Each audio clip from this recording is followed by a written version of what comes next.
deregulated, that means that, so with diesel being deregulated, that means that the price moves as oil prices move. So diesel had come down to about 550 earlier this year, but now oil prices have climbed to about $94, $95 a barrel. And so now diesel is back up to 900 naira per barrel.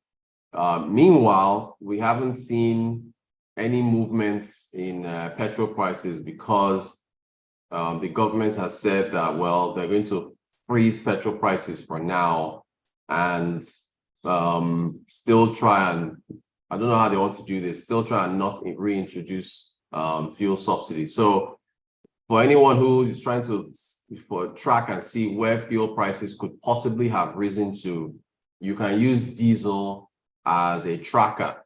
And I mean, it's almost 1,000 naira per liter now. So that tells you where fuel could possibly have been if you allow, if you allow the elements to play out for themselves.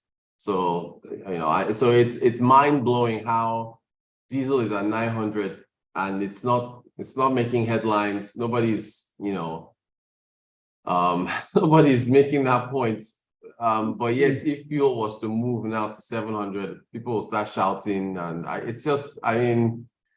for me, it just tells me that we should just allow these things to do what they do, and without interrupting things, people will adjust, basically. So it's crazy. Yeah, it's insane.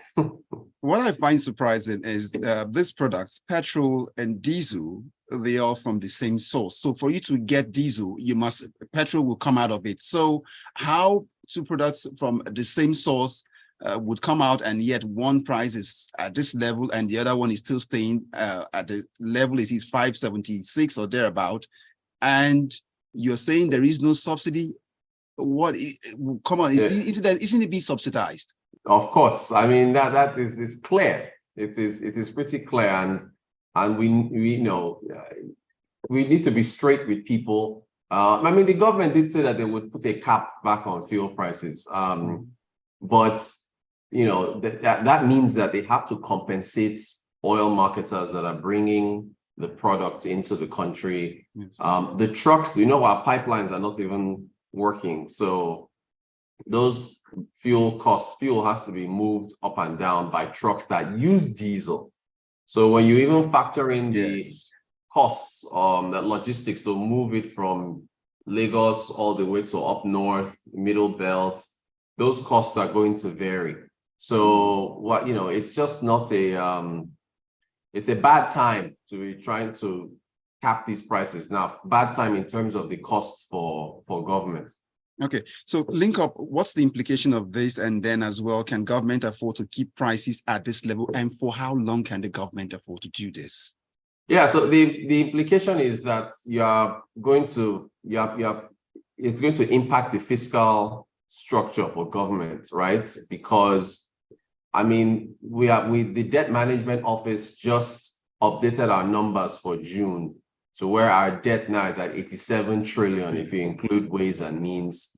So the issue of debts and how it constrains your finances is back in the limelight, and you haven't raised your revenues.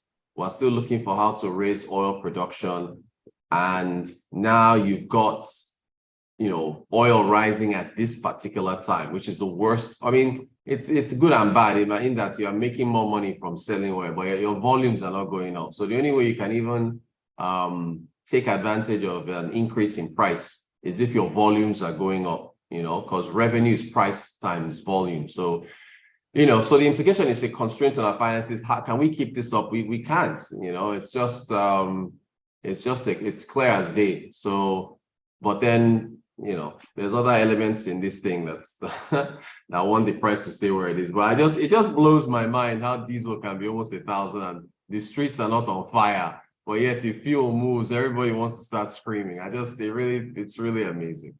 No, but look, on the argument side, just on the other side, let's see. Some may argue that it seemed like not everybody drives their engines or the energy on using diesel, but most persons are running their homes or offices probably on fuel, PMS. Yeah. So I mean, but I mean, look at what happened after the Russia war last year, where the aviation sector in Nigeria almost came to a standstill. Yes. Because they were complaining that Jet A1, which is a byproduct of, for diesel and so on, that was, so you're going to hear the aviation sector, they're going to start screaming again. There were meetings with government. They wanted to get a license to import fuel. There was banks started closing early, and those hours are still not changed because their own generators are on diesel. What happened? Who else again? Estates started raising prices for if you live in a service department, that was going up. Rent was going up. I mean, all types of things were happening. So we're back there again. So, I mean, people are impacted by diesel, right? There are a lot of people, as far as generators are concerned and so on. So yeah, on the fuel side, I get it. There are some petrol generators, there's cars and the impact on transportation. But I mean, it's just, again, Omas, I can't get over it. It's just wild how diesel is deregulated. Petrol it's not. I mean, it's partially deregulated when fuel subsidies were removed. But again, we're back to the same argument. So are we likely to see a cap in the price of crude oil prices? Would it go beyond 100 per barrel this year? Well, it could touch 100 for sure, because if we're at 95, let me even check where oil prices are this morning. Okay, well, it's down to 93 now. It's $93.54, so it's come down a bit since yesterday. But I mean, it is possible that 100 is in view. I mean, we're only in this is September. Yeah. So I remember Goldman Sachs was saying we'll see $86 per barrel oil by December, and we're at 93. We've gone beyond that. 100. I mean, I saw the CEO of Chevron. He was on television yesterday, and he said he could also see us getting to $100, because don't forget, we're moving into the winter period for a lot of Western nations. It's going to get very cold there. So their demands for heat and warmth is going to rise, which means that there will be increased demand for oil and the derivatives of oil to heat their homes and so on and so forth. So yeah, 100 is likely to be there.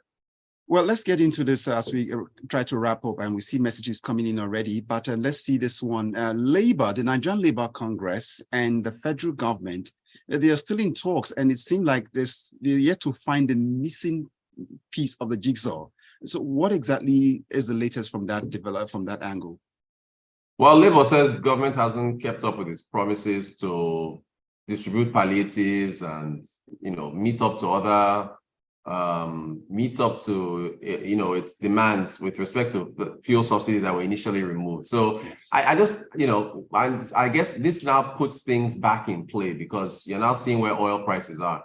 So government just hasn't met up. I think what was announced in terms of the palliatives, 5 billion per state, I don't think everything has been distributed yet. And I think the government, frankly, the finances are constrained, and that's why they haven't been able to meet up with these demands. One of the demands is, of course, to reinstate fuel subsidies and reduce the price back to where it was. I don't think that's going to happen. Mm-hmm. But the other side of it, it's of course, can you alleviate these the pressure on the common Nigeria?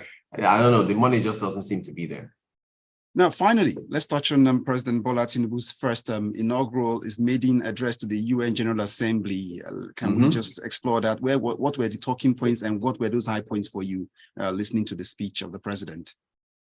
So, one, he talked about, he commiserated with Libya and Morocco in terms of the flooding in Libya, earthquake in Morocco that cost a lot of lives. He also said that, the UN should seek peace. He talked about removing fuel subsidies. He talked about liberating the exchange rates. He talked about climate change. He talked about jobs in Nigeria. Those are the general themes of his speech. It was just a few hours, about 4 or 5 hours ago. Okay, well, so that's a fine place for us to get into some of the messages we got here.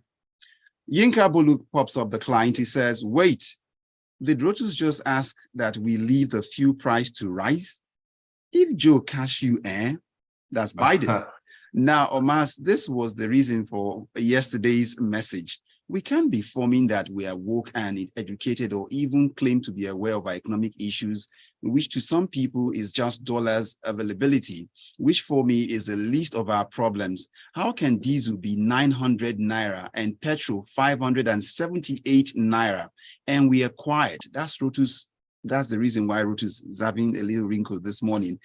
So he says, some months down the line, the federal government will come and say they paid to cap those prices. And next, woke economists and activists will claim federal government is lying, that after all subsidy is gone. By the way, Omas, please give the shout out to TUC leadership. They seem to be more reasonable than what he says, NLC. I won't use the adjective. That's what he said. So Tayo leaves us a message, our final message, and I know those who would want to make the last cut, I just will see them drop by.